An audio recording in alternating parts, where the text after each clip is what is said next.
علی حبیبک خیر الخلق کلہم.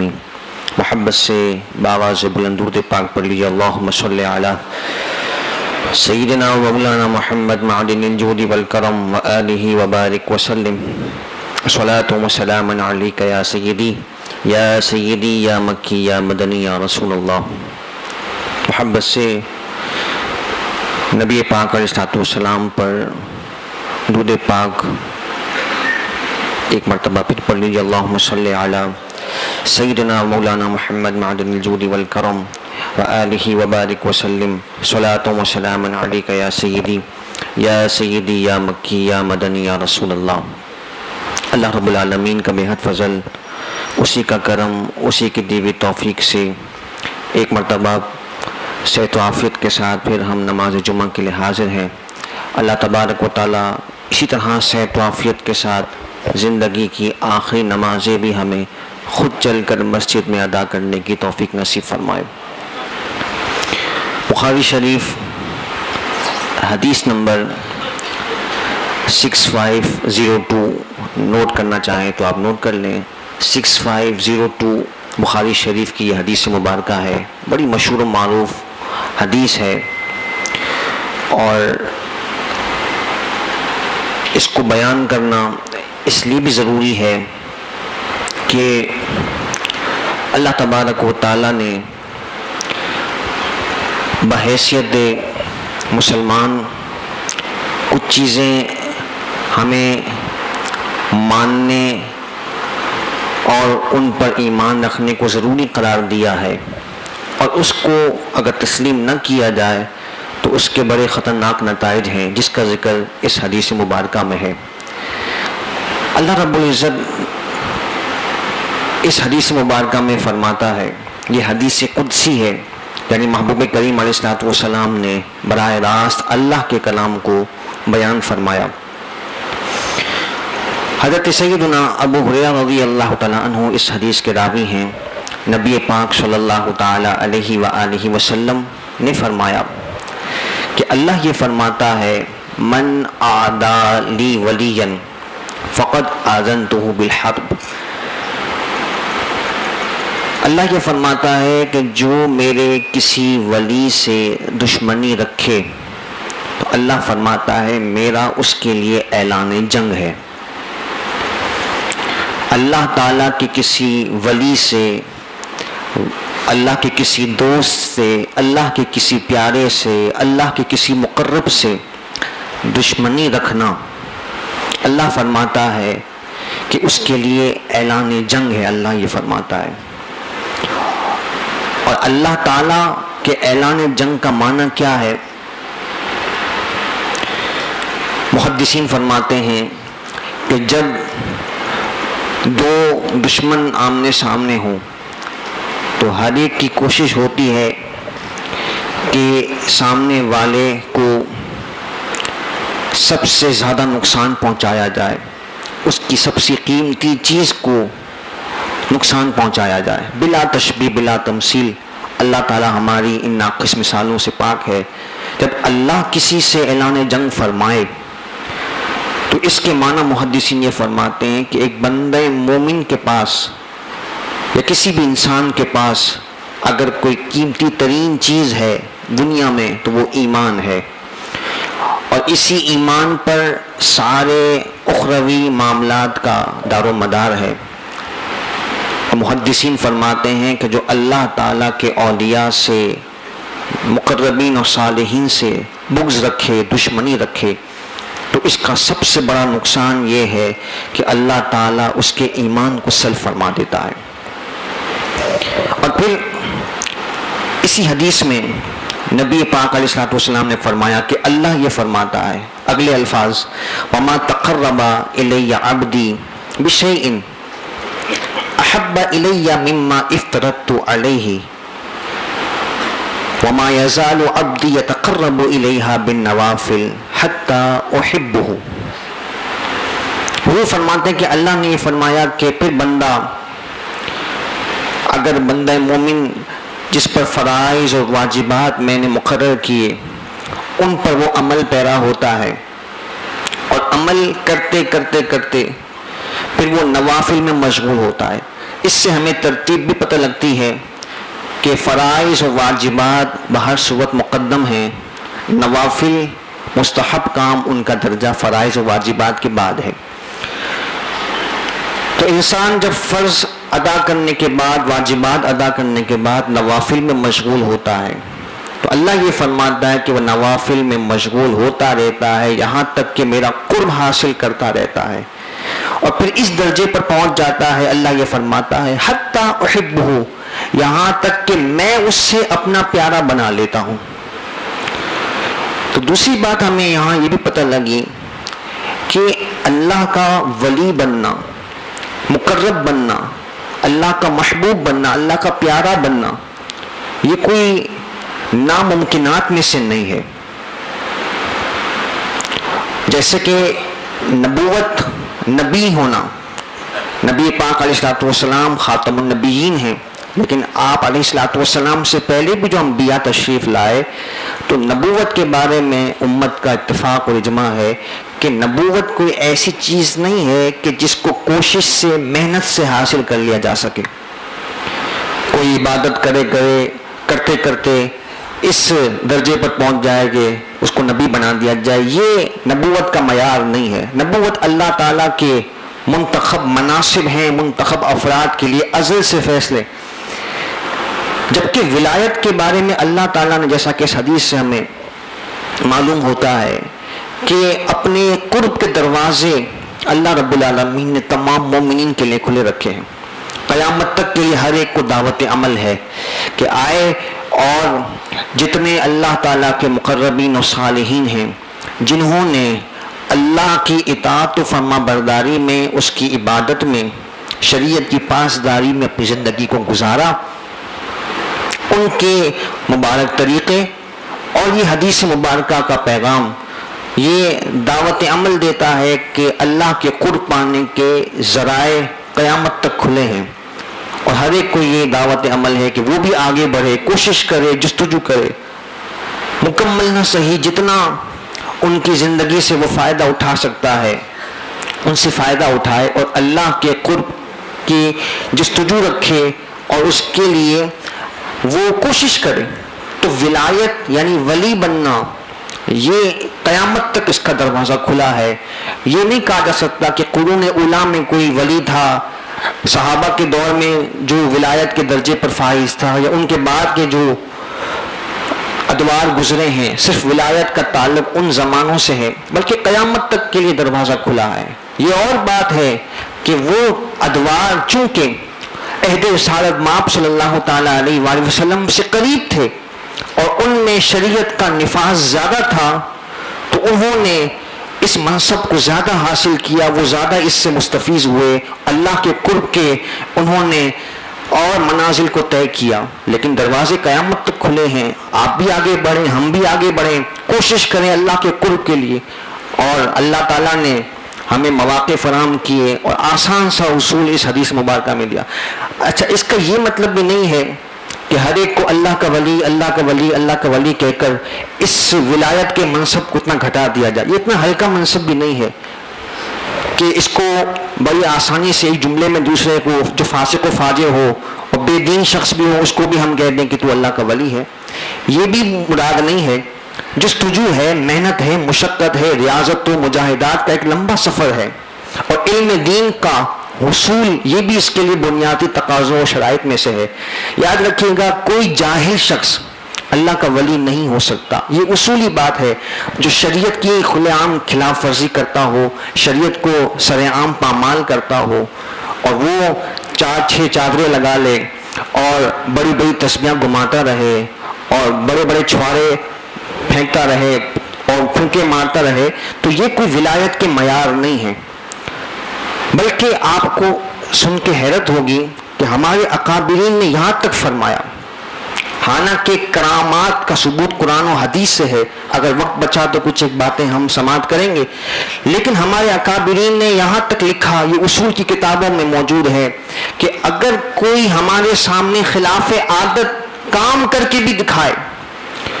اور حقیقتاً وہ شریعت کی سرعام خلاف ورزی کرتا ہو، تو ایسا شخص بھی قابل تقلید اور اتباع نہیں ہے اس کی بھی ہم پیروی نہیں کریں گے، اگرچہ وہ خلاف عادت چیزیں کر کے ہمیں دکھا رہا ہو۔ تو خلاف عادت چیز کا کسی شخص سے صادر ہو جانا یہ اس کے اتباع کے لیے، اس کی پیروی کے لیے کافی نہیں ہے، اگرچہ یہ کوئی بڑی بات نہیں ہے۔ اولیاء کرام کے معاملات کو اگر ہم پڑھیں، بالخصوص صحابہ کرام علیہم رضوان کے جو احادیث میں تذکرے ہمیں ملتے ہیں، تو خلاف عادات باتوں کا ظہور ہونا، جس کو ہم کرامت کہتے ہیں، جو عقل میں نہ آئے، یہ اولیاء کرام کے لیے کوئی بڑی بات نہیں ہے، اور اللہ کے لیے کوئی مشکل نہیں ہے کہ وہ اپنے نیک بندوں کو ان طاقتوں سے نواز دے۔ تو جس نے ان چھوٹی چھوٹی باتوں کو الوہیت یا خدا ہونے کے برابر قرار دے دیا، تو اس نے در حقیقت اللہ کو نہیں پہچانا۔ یہ اللہ کی شان تو بہت بلند و بالا ہے، اس نے ان کاموں کو معیار الوہیت یا رب ہونا، خدا ہونا تصور کر لیا کہ معاذ اللہ یہ خدا کے برابر ہو گیا، تو وما قدر اللہ حق قدرہ، انہوں نے در حقیقت اللہ کو نہیں پہچانا۔ بہرحال بات بڑی غور طلب ہے کہ حضرات اولیاء کرام کے بارے میں اکابرین یہ فرماتے ہیں کہ اگر کوئی شخص کوئی ایسی خلاف عادت بات کا صدور بھی کرے، لیکن شریعت کی وہ اگر پاسداری نہیں کرتا، تو وہ شخص قابل تقلید اور اتباع نہیں ہے۔ تو پتہ چلا کہ معیار جو ہے وہ پیروی کا وہ شریعت ہے، جو شریعت کی پاسداری کرتا ہے تو وہ ہمارے لیے مقدم ہے اور اس کی اتباع کی جائے۔ اور آپ حضرات صالحین کو دیکھیں، آپ نیک لوگوں کی زندگیوں کو دیکھیں، اتنے عالی نسب ہونے کے باوجود، اتنے عالی خاندانوں سے تعلق ہونے کے باوجود بھی، خاندانی نبوت سے بھی ہونے کے باوجود بھی، اتنی پیاری نسبتیں اور اتنی بشارتیں ان کے ساتھ ان کی زندگیوں میں وابستہ رہیں، اور اللہ تعالیٰ نے ان پر اپنے فضل و انعام کے ایسے دروازے کھولے، لیکن اس کے باوجود بھی تقویٰ کا دامن انہوں نے کبھی نہیں چھوڑا، ریاضت و مجاہدات، اللہ کی عبادت سے کبھی بھی انہوں نے انحراف نہیں کیا۔ یہی ان کی زندگی کا پیغام ہے اور ہمارے لیے اس میں دعوت عمل ہے۔ پھر نبی کریم صلی اللہ تعالیٰ علیہ وآلہ وسلم نے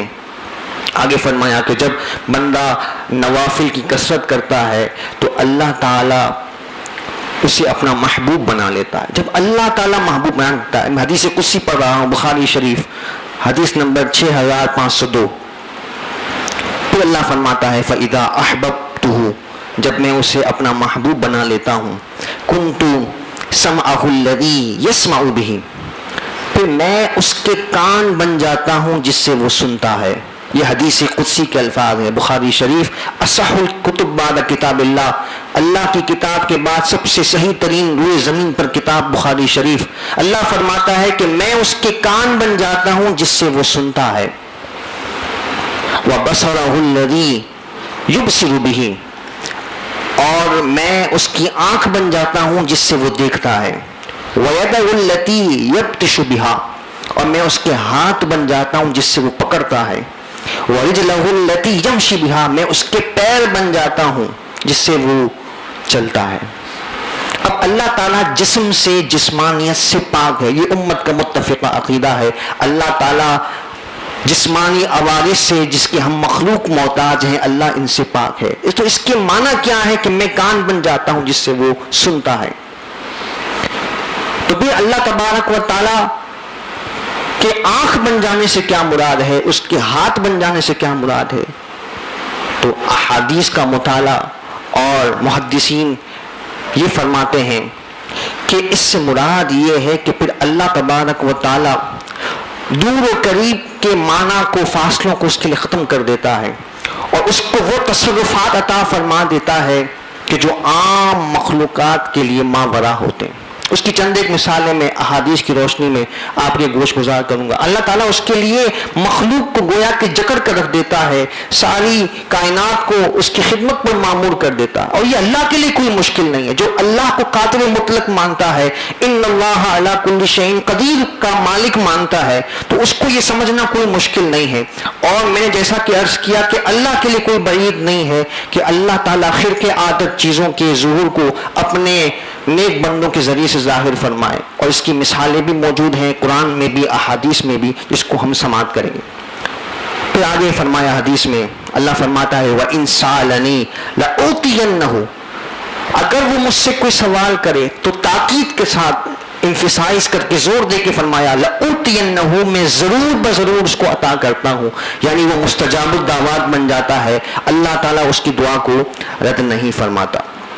اور پھر فرمایا وَلَئِنْ اسْتَعَاذَنِي لَأُوذِيَنَّهُ، کسی چیز کے شر سے وہ مجھ سے پناہ مانگتا ہے، کسی چیز سے بچنے کی وہ مجھ سے دعا کرتا ہے تو میں اسے پناہ دیتا ہوں، اسے محفوظ رکھتا ہوں۔ یہ حدیث مبارکہ ہم اگر غور کریں اور آغاز سے کہ اللہ تعالیٰ کے نیک بندوں سے، صالحین سے دشمنی، یہ اللہ تعالیٰ کے لیے اللہ کے مقابلے میں آنے کے مترادف ہے، اور اللہ تعالیٰ کا ایسے شخص کے لیے اعلان جنگ ہے۔ اور پھر اس میں یہ بھی ہمیں پیغام، جیسا کہ میں نے عرض کیا، کہ دعوت عمل بھی ہے کہ صالحین نیک لوگوں کے طریقے، ان کی زندگیاں ہمارے لیے مشعل راہ، ان کی زندگی پر عمل کر کے اللہ کا قرب حاصل کرنا یہ ممکنات میں سے ہے، اور اللہ تعالیٰ جس کے لیے چاہے پھر ان معاملات کو آسان کر دیتا ہے۔ اور پھر تیسری بات جو اہم ہے کہ اللہ تعالیٰ ایسے امور کا اس سے ظہور فرماتا ہے کہ جو عام لوگوں کے اختیار میں نہ ہو، جس کو ہم خرق عادت کہتے ہیں، خلاف عقل کہتے ہیں، جس کو اولیاء کے زمرے میں جب ہم بات کرتے ہیں تو کرامت کہتے ہیں، اور انبیاء کے تعلق سے جب بات کی جائے گی تو اسے معجزہ کہتے ہیں۔ تو یہ اصولی طور پر اس بات کو سمجھ لیا جائے، اور یہ بات ڈسکس کرنا اس لیے ضروری ہے کہ لوگوں نے فیشن سمجھ لیا ہے، معاذ اللہ ثم معاذ اللہ، اکابرین ملت کو تان و تشنیع کا نشانہ بنانا۔ قرآن اور حدیث کی تعلیمات سے یا تو آگاہی نہیں ہے، یا اگر آگاہی ہے تو امت کو منتشر کرنے کے لیے اور افتراق کو انتشار میں مبتلا کرنے کے لیے یہ گھناؤنی حرکت کی جاتی ہے۔ حالانکہ قرآن و حدیث کو اگر ہم پڑھیں اور سنیں تو یہ عقدہ بالکل آسانی سے سمجھ آ جاتا ہے، اور نظر جو ہے وہ اللہ کی قدرت پر اگر ہو کہ اللہ تعالیٰ یہ اختیار اور طاقت دینے والا ہے، اللہ تعالیٰ یہ فضل عنایت کرنے والا ہے، تو پھر بات سمجھنا انتہائی آسان ہے۔ اور اگر اللہ کی قدرتوں کے مقابلے میں وہ اپنی عقل کے ذائچے جوڑے اور اپنی عقل کے پیمانے میں اس کو تولے تو یقیناً وہ شیطان کے وسوسوں کا شکار ہوگا۔ تو اللہ تعالیٰ کے لیے کچھ بعید نہیں ہے۔ قرآن مجید فرقان حمید کی میں نے آیت کریمہ آغاز میں پڑھی، حضرت سیدہ مریم رضی اللہ تعالیٰ عنہا، آپ کا واقعہ بڑا تفصیلی ہے کہ آپ بیت المقدس میں ایک حجرے میں عبادت کے لیے مقرر کی گئی تھیں۔ سیدہ مریم جو کہ حضرت سیدنا عیسیٰ روح اللہ علیہ السلام کی والدہ محترمہ ہیں، اور ابھی آپ نے حضرت عیسیٰ علیہ السلام کو ابھی آپ نے جنم نہیں دیا، ابھی پیدائش نہیں ہوئی حضرت عیسیٰ علیہ السلام کی۔ اس سے پہلے کا یہ معاملہ ہے کہ جب حضرت مریم بیت المقدس کے ایک حجرے میں، ایک کمرے میں بیٹھ کر عبادت فرمایا کرتی، اور سیدنا زکریا علیہ السلام جو کہ اللہ کے نبی ہیں، وہ آپ کے رشتہ دار بھی ہیں، اور ان کو یہ ڈیوٹی دی گئی ہے کہ وہ سیدہ مریم کی کفالت کرتے ہیں۔ پورا تفصیلی واقعہ سورہ آل عمران میں 3 پارے میں موجود ہے۔ تو سیدنا زکریا علیہ السلام جب سیدہ مریم کے حجرے میں جب بھی آیا کرتے، قرآن کہتا ہے کلما دخل علیہا زکریا المحراب وجد عندہا رزقا، کہ جب بھی حضرت سیدنا زکریا علیہ السلام سیدہ مریم کے حجرے میں تشریف لاتے اور دیکھتے کہ وہاں پر بے موسم کے پھل موجود ہیں، دروازہ باہر سے مقفل ہے، بند ہے، اور اندر بے موسم کے جنتی میوہ جہات موجود ہیں۔ یہ کوئی خیالی یا کوئی کہانی آپ کو نہیں سنا رہا، قرآن کی آیت پڑھ رہا ہوں۔ حضرت سیدنا زکریا علیہ السلام، اور جو اللہ تعالیٰ کی طرف سے ان اللہ کے مقربین و صالحین کی شانوں کو تسلیم نہ کرتا ہو، یا جس کو یہ اپنے عقل کے ذائچے میں سمجھ نہ آتی ہو اور وہ عقل کے پیمانے میں تولے، اور اس کو یہ نہ بتایا جائے کہ یہ قرآن کی آیت ہے، تو وہ 1 منٹ میں انکار کر دے گا، کیونکہ فیشن بن چکا ہے حضرات اولیاء کرام کی شان کا انکار کرنا اور اللہ کے مقربین صالحین پر طعن و تشنیع کرنا۔ تو قرآن کی آیت ہے، حضرت زکریا اللہ کے نبی ہیں، وہ دروازہ کھولتے ہیں اور بے موسم کے پھل موجود ہیں، سیدہ مریم سے پوچھتے ہیں یا مریم انا لکی ھذا، قرآن کے الفاظ ہیں اے مریم یہ پھل تمہارے پاس کہاں سے آئے؟ قالت هو من عند اللہ، وہ عرض کرتی یہ اللہ کی طرف سے ہے، ان اللہ یرزق من یشاء بغیر حساب، اور اللہ جسے چاہتا ہے بے حساب رزق عطا فرماتا ہے۔ تفصیل واقعہ ہے، میں نے مختصراً آپ کو صرف اس بات کو ذہن نشین کرانے کے لیے پیش کیا۔ اسی طرح کی قرآن مجید فرقان حمید کی دیگر آیت کریمہ جن میں اللہ تبارک و تعالیٰ نے اپنے نیک بندوں کی شان و عظمت کا اظہار فرمایا۔ حضرت سیدنا عیسیٰ علیہ السلام کی امت میں جو اصحاب کہف تھے، اصحاب کہف رضوان اللہ تعالیٰ علیہم اجمعین، ان کا جو کتا ان کی خدمت پر اللہ رب العالمین کی طرف سے معمور تھا، جب یہ غار میں پناہ کے لیے جاتے ہیں تو وہ کتا آ کر ان سے کلام کرتا ہے، اور اس کے بارے میں قرآن مجید فرقان حمید نے ذکر فرمایا وَقَلْبُهُمْ بَاسِطٌ ذِرَاعَيْهِ بِالْوَسِيدِ کہ وہ کتا جو ہے وہ اپنے مانچوں کو پھیلا کر ان اصحاب کہف جو اللہ کے نیک بندے ہیں ان کی خدمت پر، ان کی حفاظت پر معمور ہے۔ اور پھر قرآن مجید فرقان حمید میں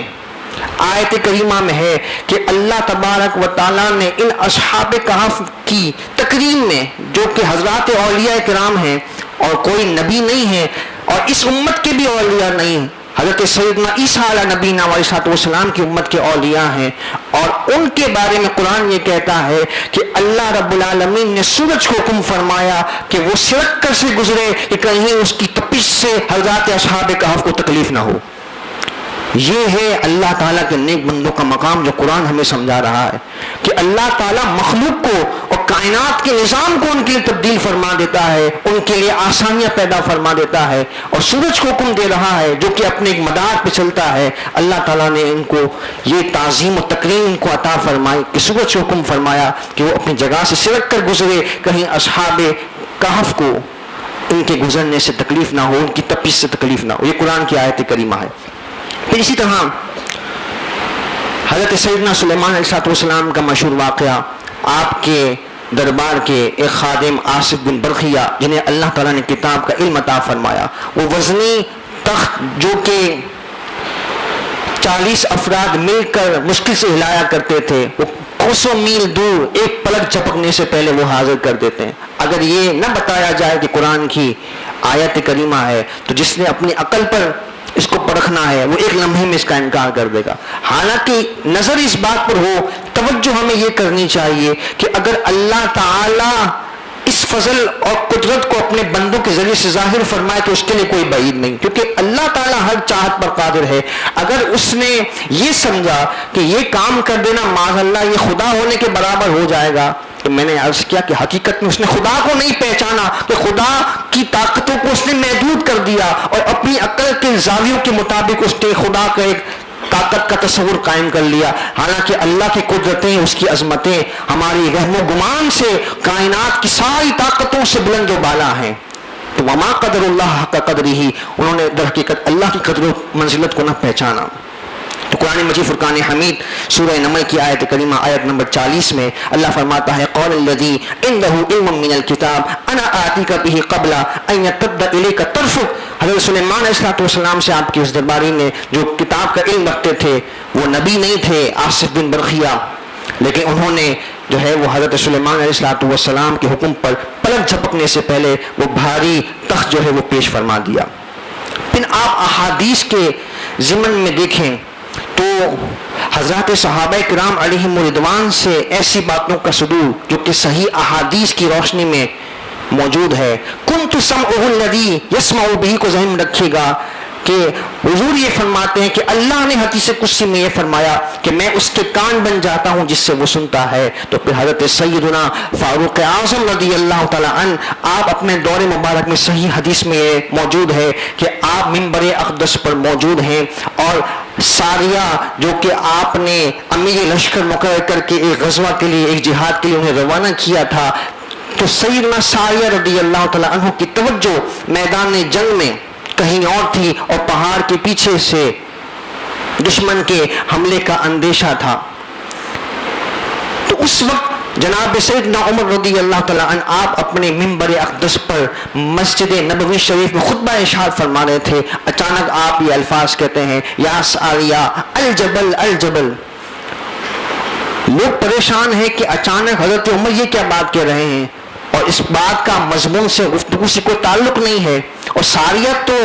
کوسوں میل دور جہاد میں مصروف ہیں اور لشکر لے کر گئے ہوئے ہیں. جب حضرت ساریہ واپس آئے تو انہوں نے اس بات کی تصدیق کی کہ جب ہم میدان جنگ میں تھے اس وقت جو ہے ہم نے اس بات کو، اس آواز کو سنا جب ہماری توجہ دوسری طرف تھی اور پہاڑ کے پیچھے سے دشمن کے حملہ کرنے کا اندیشہ تھا. حضرت فاروق اعظم رضی اللہ تعالی عنہ کی آواز کو سن کر میں نے توجہ کی اور لشکر کو اس طرف مائل کیا. اللہ تعالیٰ نے ہمیں بڑے نقصان سے بچایا اور فتح عطا فرمائی. تو یہ کنت سمعہ الذی یسمع بہ، ایک ہے بصارت، ایک ہے سماعت، اس احوال کا مشاہدہ کرنا اور اسی طرح ان آوازوں کو سننا، اپنی آواز کو وہاں پہنچانا. یہ سارے کے سارے اللہ رب العالمین کی طرف سے دی ہوئی طاقت ہے جس کا ذکر اس حدیث قدسی میں موجود ہے. اس کو علماء بڑے پیارے انداز سے سمجھاتے ہیں کہ کنت سمعہ الذی یسمع بہ کے معنی کیا ہے. فرماتے ہیں کہ ایک لوہا ہے، لوہے میں سختی ہے، اور دوسرا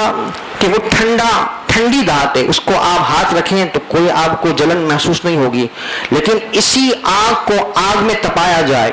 اتنا تپایا جائے، اسی لوہے کو آگ میں تپایا جائے، اتنا تپایا جائے کہ وہ سرخ ہو جائے اور انگارہ بن جائے. تو اب نہ صرف یہ کہ یہ لوہا بھی گرم ہو جائے گا بلکہ دوسری چیزوں کو جلانے کے کام میں بھی آئے گا. تو اصل تاثیر تو آگ کی تھی، لیکن آگ نے اس لوہے میں اس تاثیر کو منتقل کیا. تو آگ کی اپنی، لوہے کی اپنی تاثیر نہیں، اصل تاثیر تو آگ کی تھی، لیکن اللہ تبارک و تعالیٰ نے اس میں بھی صلاحیت کو پیدا کر دیا. تو بلا تشبیہ بلا تمثیل اصل قدرت، اصل طاقت، اصل اختیار قادر مطلق اللہ رب العزت کا ہے، جس کی ساری قدرتیں، ساری طاقتیں ذاتی ہیں، کسی نے اس کو دی نہیں ہے. اور جب اس کی مخلوق کی قدرت کا یا شان کا یا فضیلت کا یا ان کے کمال یا کسی بھی صفت کا یا خوبی کا ذکر ہوگا تو وہ اللہ کی عطا سے اور اللہ کے اذن سے ہوگا اور اللہ کے دینے سے ہوگا. تو جب اتنا بڑا فرق ہے تو برابری کا سوال پیدا نہیں ہوتا. اگر اس اصول کو ہم سمجھ جائیں تو بہت سارے شیطانی وسوسوں سے ہماری حفاظت ہو سکتی ہے. اسی طرح حضرت سیدنا عاصم رضی اللہ تعالیٰ عنہ، حضرت عاصم بن ثابت رضی اللہ تعالیٰ عنہ، آپ ایک صحابی رسول تھے اور آپ کا تعلق ان افراد میں سے تھا، ان چند افراد میں سے. بہت سارے واقعات میرے پاس احادیث کی کتب میں، یہ جو عاصم بن ثابت رضی اللہ تعالیٰ عنہ کا واقعہ ہے، بخاری شریف کا واقعہ ہے، بہت تفصیلاً اس پر لٹریچر کتب احادیث میں موجود ہے، لیکن وقت ہمارا مکمل ہو چکا. آخری بات حضرت عاصم بن ثابت رضی اللہ تعالیٰ عنہ کی، آپ فرماتے ہیں یعنی آپ کا تعلق جو ہے وہ ان افراد میں سے ہے کہ جن کو نبی پاک علیہ الصلوۃ والسلام نے ایک دستے کے طور پر روانہ فرمایا تھا کفار کے مقابلے میں. وہ سارے کے سارے لوگ کفار کے نرغے میں آئے اور سارے کے سارے شہید ہو گئے. حضرت عاصم بن ثابت رضی اللہ تعالیٰ عنہ جو تھے، ان پر مشرکین کو بڑا خار تھا، کیونکہ یہ وہ شخصیت تھے کہ جنہوں نے بدر کے میدان میں کئی کفار کے سرداروں کو قتل کیا تھا. تو جب کفار کو، مشرکین کو یہ پتہ لگا کہ عاصم بن ثابت جو ہے وہ شہید ہو گئے ہیں، تو انہوں نے چند لوگ روانہ کیے اور انہیں یہ کہا کہ معاذ اللہ ان کا سر اتار کر لایا جائے، ان کے جسم سے علیحدہ کیا جائے تاکہ ہم اپنا انتقام ان کے وجود سے لے سکیں. تو جب یہ مشرکین کا ایک گروہ ان کے پاس پہنچتا ہے، بخاری شریف میں یہ حدیث مبارکہ ہے، بخاری شریف حدیث نمبر 3045، جب آپ وہاں پہنچے تو روایت میں آتا ہے فبعث اللہ عز وجل، اللہ تعالیٰ اپنے مقربین کی شان کو ان کے وصال کے بعد بھی کس طرح ظاہر فرماتا ہے. فبعث اللہ عز وجل مثل الظل من الدبن، اللہ تبارک و تعالیٰ نے شہد کی مکھیاں اور اس طرح کی دیگر جو خونخوار مکھیاں ہوتی ہیں ان کا ایک جھنڈ ان کے جسم مبارک کے اوپر ایک ڈھال کے طور پر، جس طرح بادل چیز کو، ایک سائبان چیز کو ڈھک لیتا ہے، یہ اللہ تبارک و تعالیٰ نے ان کے پاس بھیجا. فلم یقدروا علی ان یقطعوا شیئا من جسمہ، تو کسی کی جرت نہ ہو سکی کہ ان کے جسم مبارک کو چھو سکیں. اللہ تعالیٰ نے ان کے وصال کے بعد بھی ان کے جسم مبارک کی حفاظت فرمائی. تو اللہ تعالیٰ کے اختیار سے، اس کی قدرتوں سے کوئی بعید نہیں ہے. اللہ تعالیٰ ہمیں شرح صدر نصیب فرمائے اور رب العالمین قرآن و حدیث کے نور سے ہمارے سینوں کو منور فرمائے. آمین.